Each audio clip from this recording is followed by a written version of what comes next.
Astronaut Sunita William Bush Wilmore की press conference. Sunita बोली, star liner को धरती पर लौटता देखकर दुख हुआ। अमेरिकी चुनाव में अंतरिक्ष से वोट डालेंगी। 100 दिन से अंतरिक्ष में फंसी भारतीय मूल की एस्ट्रोनॉट सुनीता विलियम्स और उनके साथी बुश विल्मोर ने इंटरनेशनल स्पेस स्टेशन से एक प्रेस कॉन्फ्रेंस की।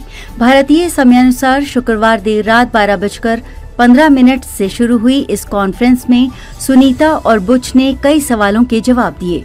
दोनों ने कहा कि वो अमेरिकी चुनाव में स्पेस से वोटिंग करेंगे। वोटिंग को लेकर पूछे गए एक सवाल के जवाब में बुश ने कहा कि उन्होंने आज ही वोट देने से जुड़ी चुनावी प्रक्रिया शुरू की है। ये एक जरूरी ड्यूटी है। नासा इस पर काम कर रहा है कि कैसे हम वोट दे सकें। सुनीता विलियम्स ने कहा कि वो स्पेस से वोटिंग करने को लेकर उत्साहित हैं। 400 किलोमीटर दूर स्पेस सेंटर से सुनीता और बुश ने कहा कि उन्होंने अमेरिकी चुनाव में वोट डालने के लिए नासा से पोस्टल बैलेट का अरेंजमेंट करने की रिक्वेस्ट की है। सुनीता और बुश ने 5 जून को स्पेस स्टेशन के लिए उड़ान भरी थी। वो 6 जून को अंतरिक्ष स्टेशन पहुँचे थे। इन्हें 13 जून को वापस आना था, लेकिन नासा के बोइंग स्टारलाइनर स्पेसक्राफ्ट में तकनीकी खराबी के कारण इनकी वापसी टाल दी गई। अब दोनों के 2025 में ही वापस आने की संभावना है। सुनीता ने कहा कि खराब हो चुके स्टारलाइनर को उनके बिना ISS से रवाना होते देखना दुखदायी था। हालांकि उन्हें ऐसे हालात में रहने की ट्रेनिंग मिली है। हालांकि मुझे स्पेस में रहना बहुत पसंद है।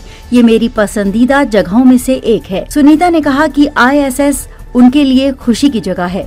अगर जरूरत पड़ती है तो हम यहाँ 8 महीने, 9 या 10 महीने भी रुक सकते हैं, लेकिन परिवार और पेट डॉग्स की याद आती है। Astronaut Sunita William Bush Wilmore की प्रेस कॉन्फ्रेंस। सुनीता बोली, स्टार लाइनर को धरती पर लौटता देखकर दुख हुआ। अमेरिकी चुनाव में अंतरिक्ष से वोट डालेंगी। 100 दिन से अंतरिक्ष में फंसी भारतीय मूल की एस्ट्रोनॉट सुनीता विलियम्स और उनके साथी बुश विल्मोर ने इंटरनेशनल स्पेस स्टेशन से एक प्रेस कॉन्फ्रेंस की। भारतीय समयानुसार शुक्रवार देर रात 12:15 से शुरू हुई इस कॉन्फ्रेंस में सुनीता और बुश ने कई सवालों के जवाब दिए। दोनों ने कहा कि वो अमेरिकी चुनाव में स्पेस से वोटिंग करेंगे। वोटिंग को लेकर पूछे गए एक सवाल के जवाब में बुश ने कहा कि उन्होंने आज ही वोट देने से जुड़ी चुनावी प्रक्रिया शुरू की है। ये एक जरूरी ड्यूटी है। नासा इस पर काम कर रहा है कि कैसे हम वोट दे सकें। सुनीता विलियम्स ने कहा कि वो स्पेस से वोटिंग करने को लेकर उत्साहित हैं।